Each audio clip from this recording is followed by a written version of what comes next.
होळी रे होळी पुरणाची पोळी. तर आज आपण बनवतोय मऊ लुसलुशीत पुरणपोळी. नवशिकेसुद्धा ही पुरणपोळी आरामात बनवू शकतात, कुठेही फुटणार नाही. तर एक पुरणपोळी मी तुम्हाला अशी दुमडून सुद्धा दाखवते. ही अजिबात मरगळत सुद्धा नाहीये, आहे तशी मऊ लुसलुशीत राहते. तर या व्हिडिओमध्ये आपण डाळ कशी शिजवायची, पुरण कसं बनवायचं, ते पीठ कसं भिजवायचं हे सुद्धा बघणार आहोत आणि पुरणपोळीसोबत लागणारी बटाट्याची भाजीसुद्धा बनवणार आहोत. चला तर मग रेसिपीला सुरुवात करूया. तर सुरुवातीला आपण डाळ शिजवून घेऊया. त्यासाठी इथे कुकरमध्ये मी अर्धा किलो चणा डाळ घेतली. आता आपण ही स्वच्छ पाण्यामध्ये एक वेळेला धुवून घेऊया. डाळ अशी थोडीशी चोळून घ्यायची, म्हणजे ती व्यवस्थित स्वच्छ होते. तर आता हे आपण पाणी काढून घेऊया.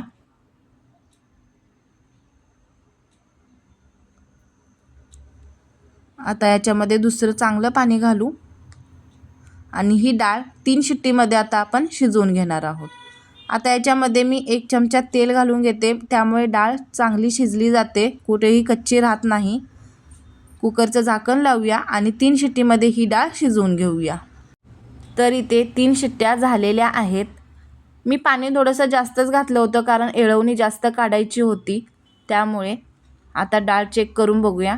तर डाळसुद्धा इथे शिजलेली आहे. स्मॅश करून दाखवते. आता एक पातेलं घेऊ आणि पातेल्यावर पुरणाची चाळण ठेवूया आणि त्यावरती ही डाळ सगळी गाळून घेऊया. म्हणजे जे येळवणं असतं ते या पातेल्यामध्ये उतरलं जातं. पूर्णपणे डाळ गाळून घ्यायची आणि त्याच कुकरमध्ये ही डाळ घालून घेऊ आणि थोडीशी स्मॅश करायची. आणि स्मॅश करून झालं की मग याच्यामध्ये आपण बारीक चिरलेला गूळ घालून घेऊया. अर्धा किलो डाळीसाठी मी अर्धा किलो गूळ वापरलेला आहे. आता पळीनेच व्यवस्थित मिक्स करून घेऊया. आता जसजसा हा गूळ वितळायला लागेल तसतसं हे पुरण पातळ व्हायला लागतं. पण घाबरू नका की पुरण बिघडलं की काय, तर अजिबात नाही. मीडियम फ्लेमवर हे आपण पुरण शिजवून घेणार आहोत. तर 5 मिनिटानंतर बघू शकताय पुरण आता किती पातळ झालेलं आहे. अजून एक 4 ते 5 मिनिट आपण हे पुरण शिजवून घेऊया. तर हे बघा पुरण तयार झाले. गॅस बंद केलेला आहे मी. आणि आता हे थोडंसं थंड करून घेऊ आणि लगेचच हे पुरणाच्या चाळणीवर बारीक करून घेऊया. तरी ते पुरणाच्या चाळणीवर व्यवस्थित सगळं मी हे बारीक करून घेतले पुरण. पळीच्या साह्याने किंवा हाताने सुद्धा स्मॅश करू शकताय, पुरण अलगद पडतं. पुरण तयार झाले. आता आपण पुरणपोळीची कणिक मळून घेऊया. त्यासाठी परातीमध्ये 3 वाट्या मैदा आणि 3 वाट्या गव्हाचं पीठ चाळून घेते. अर्ध गव्हाचं पीठ घालायचं, अर्ध मैदा घालायचा, त्यामुळे पोळ्या खूप छान होतात. अजिबात तुम्ही पहिल्यांदा जरी बनवत असाल तरी अजिबात मोडणार नाहीत. तर याच्यामध्ये थोडंसं मीठ घालून घेऊया. अर्धा छोटा चमचा हळद पावडर घालून घेऊ. आता हळद ही पिठामध्ये व्यवस्थित मिक्स करून घेऊया, म्हणजे हळद एका ठिकाणी आणि पीठ एका ठिकाणी असं राहणार नाही मळताना. आता लागेल तसं पाणी घालून ही घट्ट कणिक मळून घेऊया. पाणी एकदम घालायचं नाही. मैदा आहे, गव्हाचं पीठ आहे, पीठ सैल होऊ शकतं, त्यामुळे लागेल तसंच पाणी घालून मळून घेऊया. तर हे बघा अशा पद्धतीने. पुरणपोळीची कणिक थोडीशी मऊ असते. तर आता आपण वेगळ्या पद्धतीने ही कणिक मळणार आहोत. कणिक अजिबात भिजत ठेवायची गरज नाही. तरी ते वरवंटा आहे, तर वरवंटाच्या साहाय्याने आपण ही कणिक थोडीशी चेचून घेणार आहोत. 5 ते 6 मिनिट ही चेचून घ्यायची, म्हणजे कणिक एकदम मऊ लुसलुशीत होते आणि त्यामुळे पुरणपोळ्यासुद्धा खूप छान होतात. तर 4 ते 5 मिनिट मी अशाच पद्धतीने चेचून घेते, मळून घेते. कणिक चेचत असताना थोडंसं पाणी लावायचं, म्हणजे ती व्यवस्थित चेचलीसुद्धा जाते आणि वरवंट्याला चिकटत नाही. तर अशा पद्धतीने पाणी लावत लावत ही चेचून घ्यायची, मळून घ्यायची. तर हे बघा कणिक इथे तयार झाली आहे, मऊ लुसलुशीत अशी. आता ही 10 मिनिट आपण भिजत ठेवूया. थोडंसं तेल लावायचं, म्हणजे कोरडी होणार नाही. आता आपण ही अशीच भिजत ठेवूया 10 मिनिट. अशा पद्धतीने कणिक नक्की मळा, खूप छान होतात पोळ्या. म्हणजे पाण्यामध्ये कणिक भिजत ठेवण्याची अजिबात गरज नाही. तर आता बटाट्याची भाजी बनवून घेऊया। इथे मी बटाटे अर्धा किलो उकडवून घेतलेत आणि बारीक चिरून घेतलेत। कढईमध्ये तेल गरम करून घेतले, त्याच्यामध्ये जिरे, मोहरी, कढीपत्त्याची पाने आणि लांबट चिरलेला कांदा घालून घेऊया। आता हे सगळं व्यवस्थित 2 ते 3 मिनिट फ्राय करून घेऊ। आणि ह्या बटाट्याच्या भाजीला मी आलं, लसूण आणि मिरचीची पेस्ट बनवून घेतली आहे। कांदा थोडासा फ्राय झाला की मग याच्यामध्ये आपण मिरचीचे जे वाटण बनवून घेतले ते याच्यामध्ये घालून घेऊया। आणि एखादा मिनिट परतवून झाले की याच्यामध्ये अर्धा चमचा हळद पावडर आणि चवीनुसार मीठ घालून घेऊ। आता हे व्यवस्थित मिक्स करून घेऊ। त्यानंतर मी याच्यामध्ये अर्धा चमचा धनिया पावडर घातले। धनिया पावडर घातल्यामुळे बटाट्याची भाजी खूप छान होते। मिक्स करून घेऊया आणि त्यानंतर याच्यामध्ये उकडलेले बटाट्याच्या फोडी घालून घेऊ। त्यानंतर याच्यामध्ये बारीक चिरलेली कोथिंबीर आणि किसलेलं खोबरं घालून घेऊया।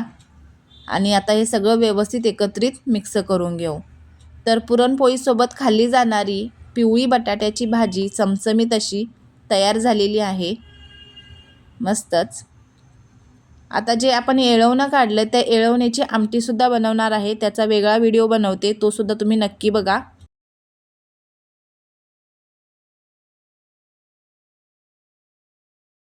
तर आता ही कणिकसुद्धा व्यवस्थित भिजले बघा, मऊ लुसलुशीत झाली आहे। तर आता आपण पुरणपोळ्या बनवून घेऊया। तर आता एक छोटासा गोळा घेते। गोळा घेत असतानाच तुम्ही बघू शकताय कणिक किती चिकट झाली आहे, त्यामुळे पोळ्या अजिबात फाटणार नाहीत। तर अंगठ्याच्या सहाय्याने व्यवस्थित अशी आपण पारी बनवून घ्यायची गोळ्याची। मोदकाला जशी पारी बनवतो वाटीच्या आकारात तशा पद्धतीने हाताला कोरडं पीठ लावायचं आणि अंगठ्याच्या सहाय्याने अशा पद्धतीने पारी बनवून घ्यायची।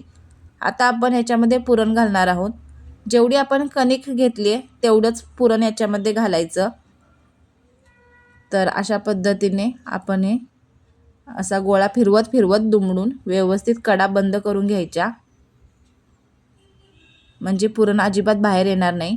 हे बघा, आणि एक्स्ट्राचं जे पीठ राहिलंय ते आपण काढून घेऊया। तर अशाच पद्धतीने दुसरा एक गोळा बनवून घेते।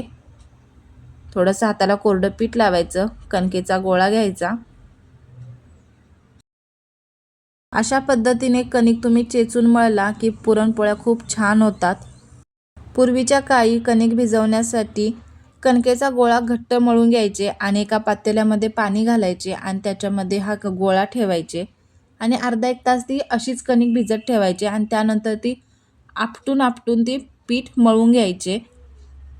अशा पद्धतीने पण पोळ्या खूप छान होतात, पण त्यामध्ये खूप टाईम जातो। त्यामुळे ही अशा पद्धतीने कणिक आपण चेचून मळलेली आहे। तर अशा पद्धतीने आता दुसरा गोळासुद्धा मी बनवून घेतला आहे। गोळा फिरवत फिरवत व्यवस्थित कडा दुमडून घ्यायच्या। तर चला आता आपण पुरणपोळी लाटायला सुरुवात करूया। जास्त गोळे एकदम बनवून ठेवायचे नाहीत, लागतील तसेच बनवायचे, नाहीतर मग गोळे खूप कोरडे होतात। तर इथे मी पोळपाटाला सुती कापड बांधून घेतले आणि याच्यावरती गोळा ठेवून आपण ही पुरणपोळी लाटून घेऊया। तर हे बघा, पुरण अजिबात बाहेर येत नाही आहे, व्यवस्थित पुरण आतमध्ये पसरलं जातंय। मस्तच, आणि अलगद अशी लाटता येते। सरसर पोळी लाटता येते याचाच अर्थ आपली कणिक व्यवस्थित भिजली आहे आणि पुरणसुद्धा व्यवस्थित झालेलं आहे। पुरण अजिबात पातळसुद्धा झालेलं नाही आहे। तर इथे एक पुरणपोळी झाली। आता आपण दुसरी पुरणपोळी बनवून घेऊया।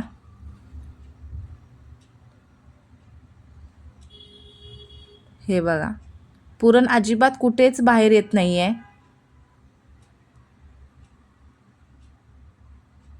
मस्तच। तर अशा पद्धतीने 2 पुरणपोळ्या मी ते बनवून घेतलेत। आता गॅसवर तवा गरम करण्यासाठी ठेवला आहे। थोडंसं तेल लावून घेतलं आणि याच्यावरती पुरणपोळी घालून घेऊया। थोडेसे बबल आले की मग पुरणपोळी परतवायची। आता परतण्याने मी परतली आहे, कारण मला सवय आहे। जर तुम्ही पहिल्यांदा बनवत असाल तर हाताने पहिली पोळी परतवायची, म्हणजे फाटणार नाही, कारण मग परातनं मध्येच लागलं जातं आणि मग ती पुरणपोळी फाटली जाते। तर बघा, दोन्ही साईडनं व्यवस्थित मी तेल लावून घेतलंय आणि पुरणपोळीसुद्धा फुगलेली आहे। तर पुरणपोळीचा कलरसुद्धा बघू शकताय. आता दुसरी पुरणपोळी भाजून घेऊया. थोडीशी बबल आले की मग ही पुरणपोळी परतवून घेऊ. दोन्ही साईडने तेल लावायचं. तुपामध्ये सुद्धा भाजू शकताय. तर हे बघा पुरणपोळी फुगायला सुरुवात झाली.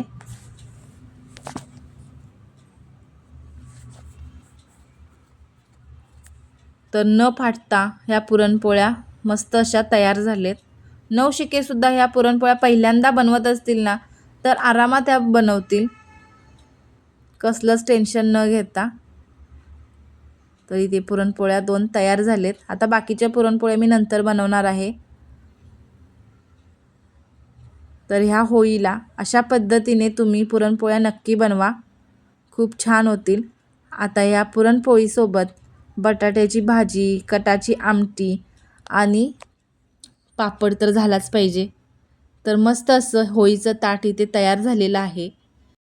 खूप साध्या आणि सोप्या पद्धतीने आपण ह्या पुरणपोळ्या बनवलेत. तर तुम्ही नक्की बनवा आणि कशा झाले ते कमेंट करून मला नक्की सांगा. व्हिडिओ आवडला असेल तर व्हिडिओला एक लाईक नक्की करा आणि अजून तुम्ही चॅनलला जर सबस्क्राईब केलं नसेल तर सबस्क्राईब करा. पुन्हा भेटूया अशाच एका नवीन रेसिपीसोबत. तोपर्यंत मस्त रहा. बाय.